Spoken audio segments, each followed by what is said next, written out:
Welcome back, ladies and gentlemen.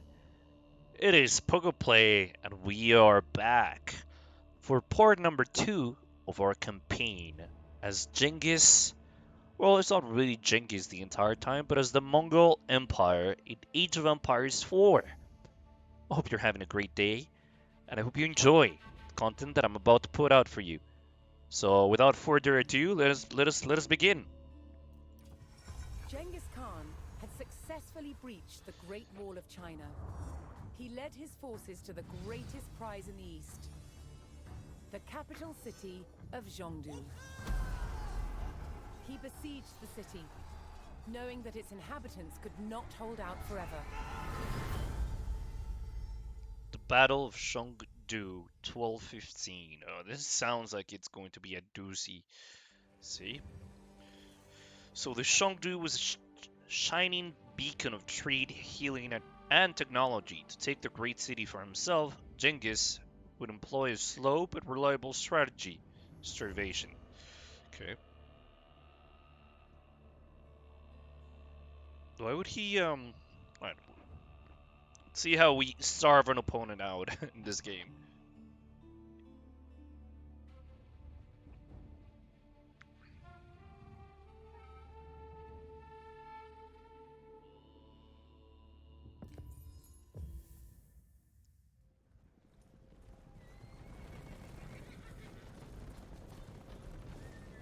Bearing down on the gleaming capital of Zhongdou, Genghis Khan raised the Black Banner of War on his historic enemy, the Qin dynasty. To take the heavily garrisoned capital, the Mongols would have to starve its army by eliminating Chengdu's suppliers.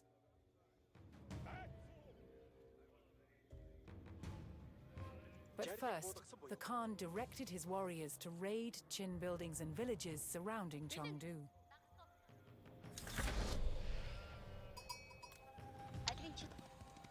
Accumulate wealth to gain Word of the army's followers. wealth Okay. would spread, compelling Mongol soldiers from the north to join the fight, seeking spoils of their own. Created our groups. Let's go. Scouts good.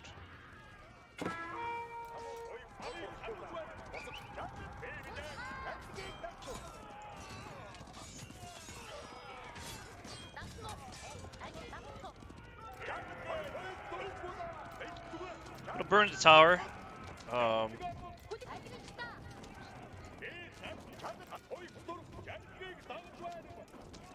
We'll gain some resources after burning the tower, so we'll stop here. Perfect. Leave the scouts behind. They will not fight too well for us, so let's just wait here. Zoom up the camera.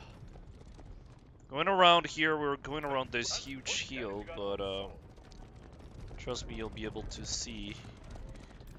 There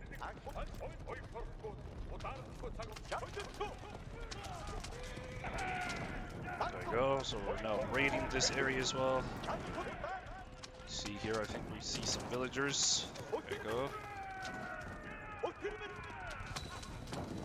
Perfect, that is...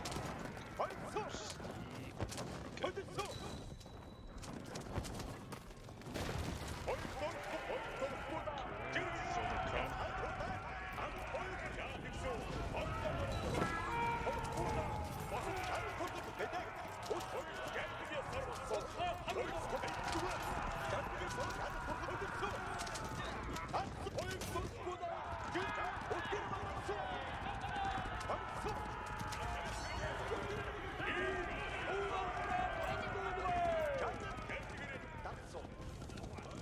There's really no need to micro this that much. I mean, the city is very well protected, but I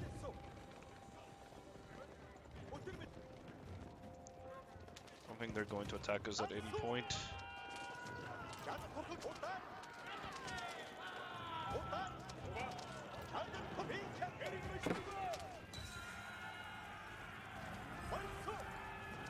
Soldiers and villagers Hearing are of the Khan's successful raids, Mongol settlers and soldiers arrived to join his army. With his numbers steadily growing, the Khan turned his attention to the capital. He sought to starve Chengdu's army by cutting off its suppliers.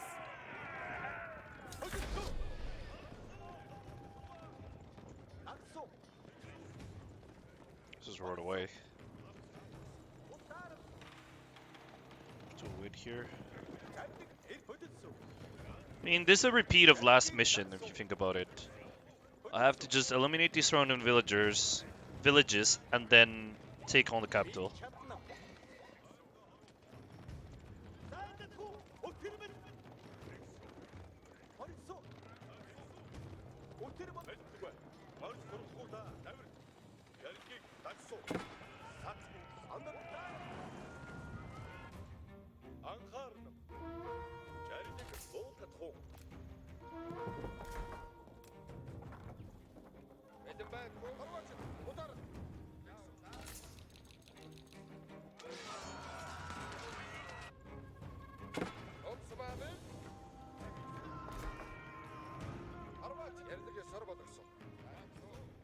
Oh, these are archers, okay.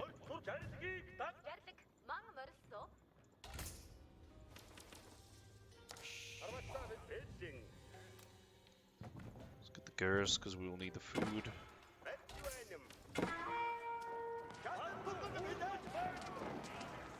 Is that a town center? Oh yeah, it's a town center. Crap.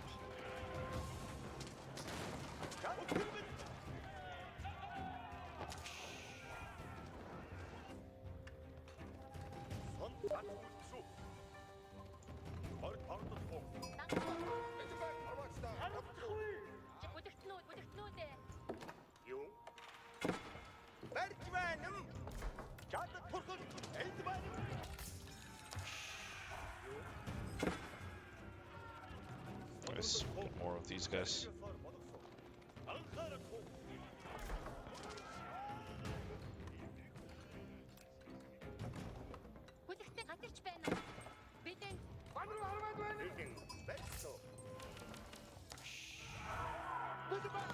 Oh crap, I didn't see that, I didn't see that. Oh no, my archers! I did not see that. Alright, well, rip. 6 villagers. That's fine, we'll put you here for now.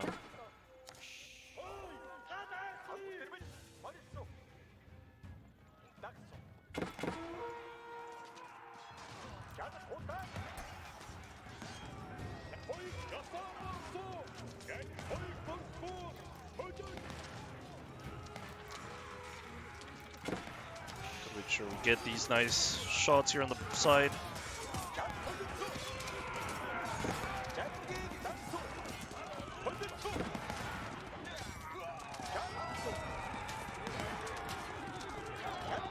What are these stars shooting at us? What the fudge? What? Why are these? I destroyed this, didn't I?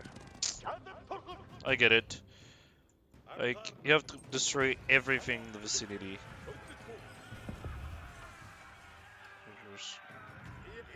Okay, I'm gonna keep getting these guys for some reason.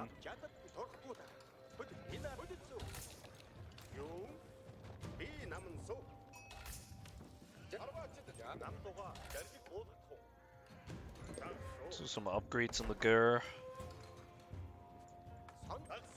We need some siege. Siege engineering.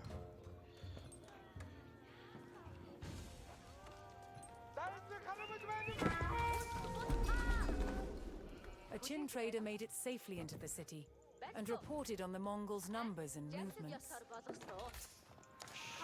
Zhongdou would now allocate any military supplies it received to rallying counterattacks on the steppe invaders.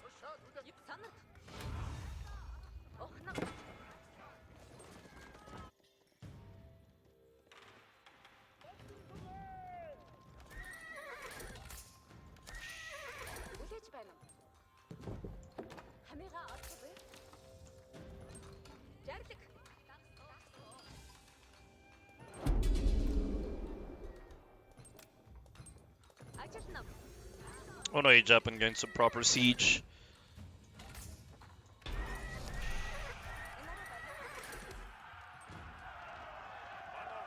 I mean, I'm getting a lot of stuff for free.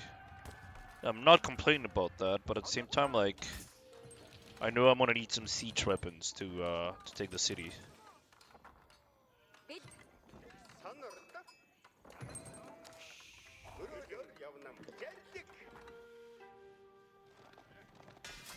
It's barracks. Okay, we'll take the barracks as well.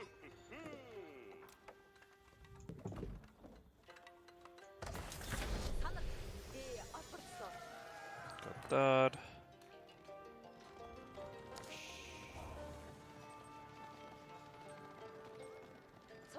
Okay, so I can use incendiary arrows using the can. Raiding arrow. It's not bad.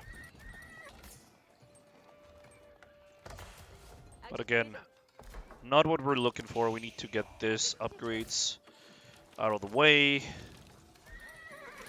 We might even need an armory. In fact, we will need an armory. And we will need... Cannot get siege, apparently.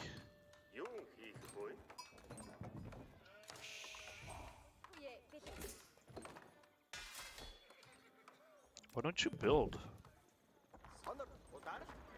It's over here.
The Mongols left the Shunyi market in ruins, ensuring the village could no longer send supplies to Zhongdou. In destroying the supplying markets, the Mongols denied Zhongdou critical supplies, leaving its garrison weakened. Despite the Mongols' efforts to stop them, enough Qin traders had entered Zhongdou to fully resupply its military. Choosing their moment, the Qin launched a counterattack.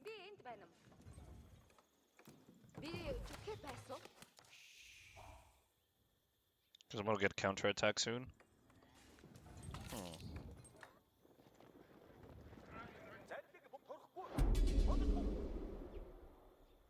I gotta make sure I get rid of this little supply market. Is still my explorers? Nope.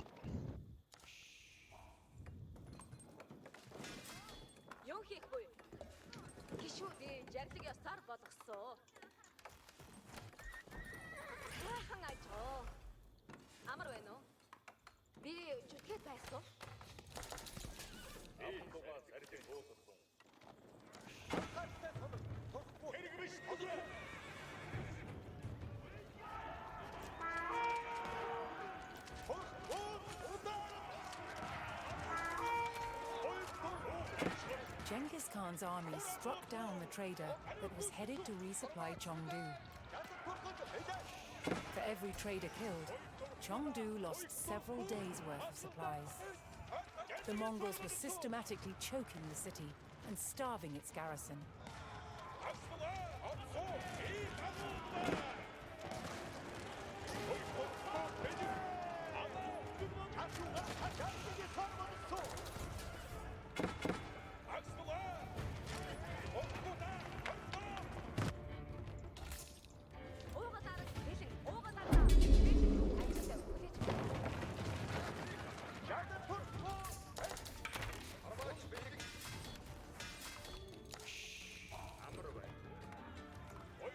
The market at Zhongdou was set aflame, and with it many vital supplies intended for the city.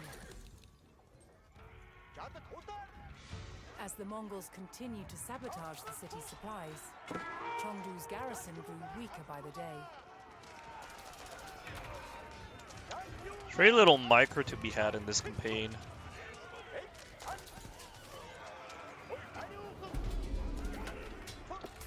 I wish the AI wouldn't just... counterattack, but another would soon come if Qin traders continued to resupply Chengdu's military. I wish the AI wouldn't just charge directly into your army, because it's very easy to just get like a really big mass of units all cluttered up and then eliminate whatever your enemy throws at you. So it's kind of booty that the AI doesn't really react that well.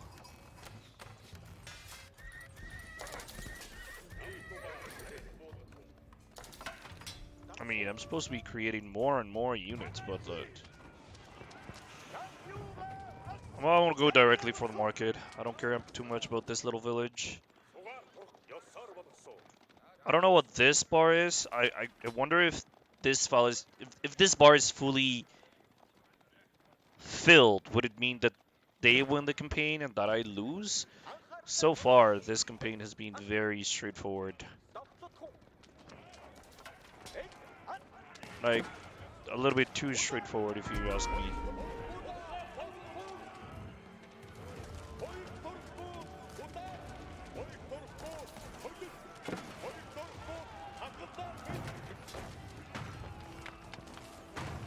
I guess that's another market. Without hesitation, the Khan's warriors put their torches to the market at Darsing, snuffing out weeks of Chengdu's supplies.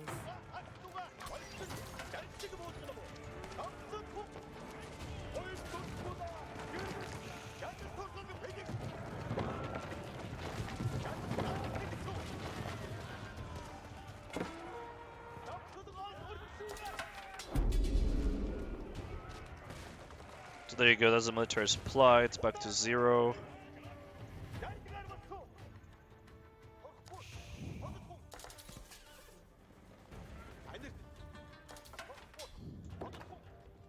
Oh, that's a military supply. We gotta stop that. We cannot let them into the city.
So these markets take forever to build those supplies. And I guess when this bar is fully completed, they send supplies to the city. In raising the market at Fangshen, the Mongols had severed a critical supply line to the capital.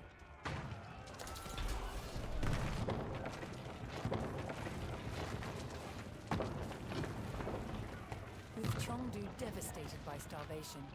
The walls of the great Qin capital were devoid of soldiers, and only a diminished garrison remained. Desperate and isolated, Zhongdou could no longer resist. The time had come for Genghis Khan to launch his assault on the city.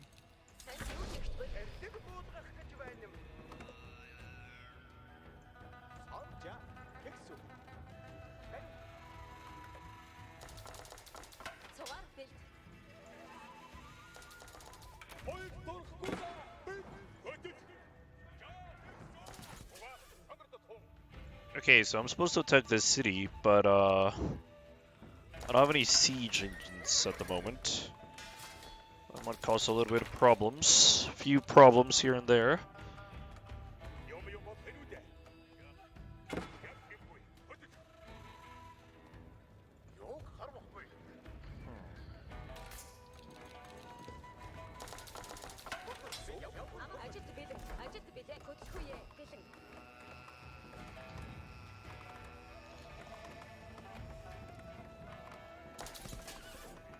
I don't know, I'm not a big fan of this campaign right now. It feels very similar to the one that we just played.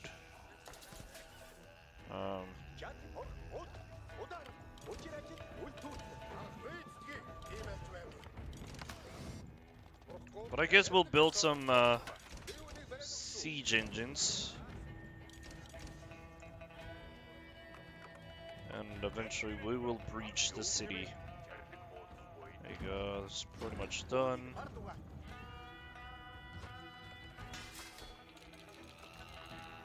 I'm at 200 pop. Really? Doesn't feel like I'm at 200 pop, but sure, we'll just get in. So horses cannot fit into this thing, that's good to know. This guys could fit in here. This guys could fit in here.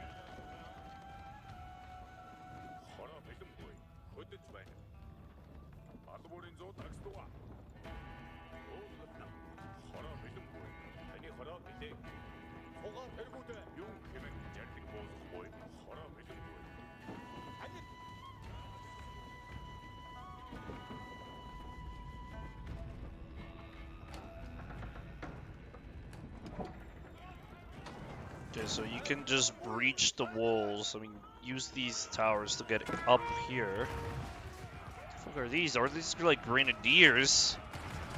What? Genghis Khan unleashed the wrath of his Mongol Or if warriors I can send on the reinforcements. heart of the beleaguered city. Oh, it's kind of cool. What? Why would they go down? I want them to come here. Alright, whatever. Let's just attack from this side as well.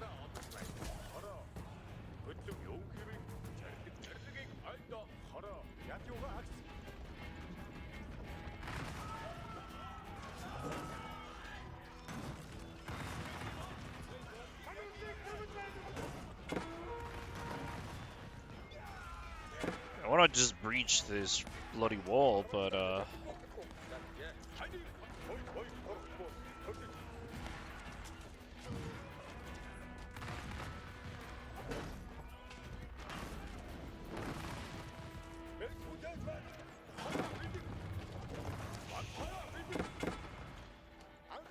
to move in.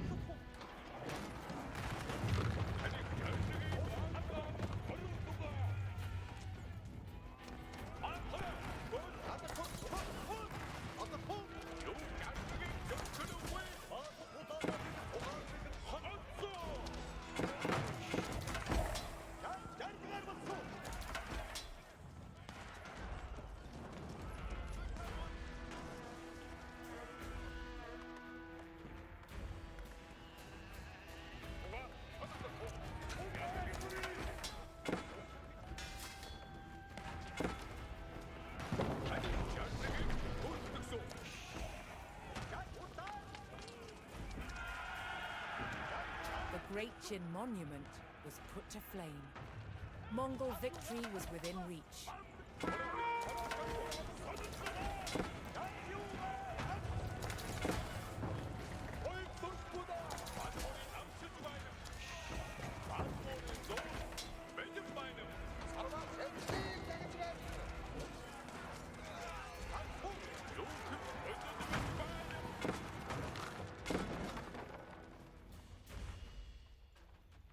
Oh, these guys, come on, man. Get over here. You have so much idle units, like, it's insane.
These guys, look at these guys. I don't even know I have them.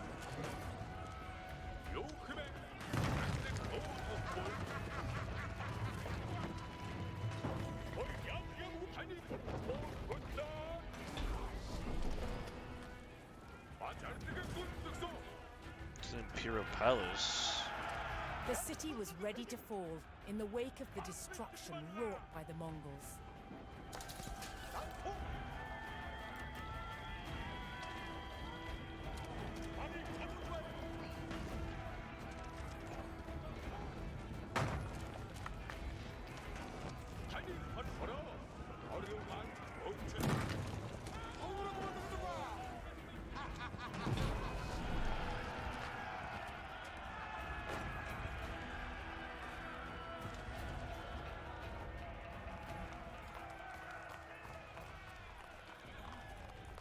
Zhongdou fell to the wrath of Genghis Khan's warriors, yielding great riches for the Mongol Empire.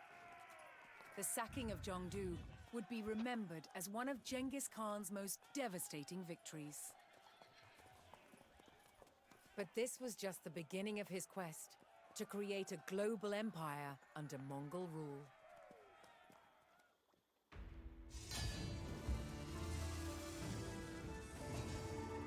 There you go. We have completed the second mission. I have to say, this one is a little bit repetitive. It felt like we were doing the exact same thing as the last mission. You know, killing nearby villages and then taking on the big city. Um, Maybe I should change the difficulty. Let's have a look at the making the Mongols right here. The Mongols were famed for their archers, and at the heart of their success was the clever engineering of the Mongol bow. The Mongol bow was part of a family of bows. Different cultures made these in varying shapes, but they were all made of the same materials. They were all composite bows, assembled from several parts. Lucas Novotny is a world-class horse archer and a master composite bow maker. Here we have a wooden core. That's what we begin with. The core is basically the invisible part of the bow. All we see in a bow is always the flesh. However, we never see the skeleton. Just like in a human, we know it's there. The wooden parts are fitted together with precision joints, giving the bow its distinctive shape. Okay. Now, we have the tips. They go in like so. These tips of the bow are non-bending. They act as levers that allow you to draw a much stronger bow than you normally would be able to. It's a genius bit of engineering. The next stage in assembling the composite materials is to laminate the wooden core with strips of horn. A tool called a tendiek ensures that even pressure is applied to the glued surfaces. That's a lot of pressure. I have to work to really kind of keep this in place. Horn resists compression and stores energy. It is the muscles of the bow. The bowmaker then applies the sinew. This is dried animal tendons that have been pounded and shredded to produce fine fibers of considerable tensile strength. Bundles of combed sinew are moistened with water, then soaked in glue made from the swim bladders of fish. The sinew is applied carefully, layer by layer. One medieval text states that all of the skill lies in the laying of the sinew. You have to really be quick with your hands. You have to make sure the fibers are straight. Keeping the sinew straight is essential. If the limbs are not perfectly true, the bow risks twisting in action. A finished Mongol bow is usually covered with leather or birch bark to protect it from the elements. But the horn is exposed. That is where the power is. In the hands of highly skilled mobile horse archers, the Mongol bow became one of the most legendary weapons in history. It's amazing. That is amazing. That was a cool video though. I have to say that the composite bow and the horse archer is really what made the Mongols a unique and powerful empire. Um, most empires relied on numbers, superior armament, superior um, supply production, or when you think about the Romans, they have their superior armor and their weapons were technologically advanced for their time. And now we have the Mongols, which they created this amazing bow, and they added it. This bow complemented their way or their understanding of mobile warfare. And you can definitely see that these guys definitely had a lot of success because of this bow. Um, I think that's about it. I hope you enjoyed this episode. I'm sorry if I was a little bit, not grumpy, but a little bit let down. I feel like this second episode the second campaign was slightly repetitive. But you know what? I'm looking forward to the next episode, and hopefully I'll get something more interesting for you guys. Until then, this has been Pogo Play. Take care. Cheers.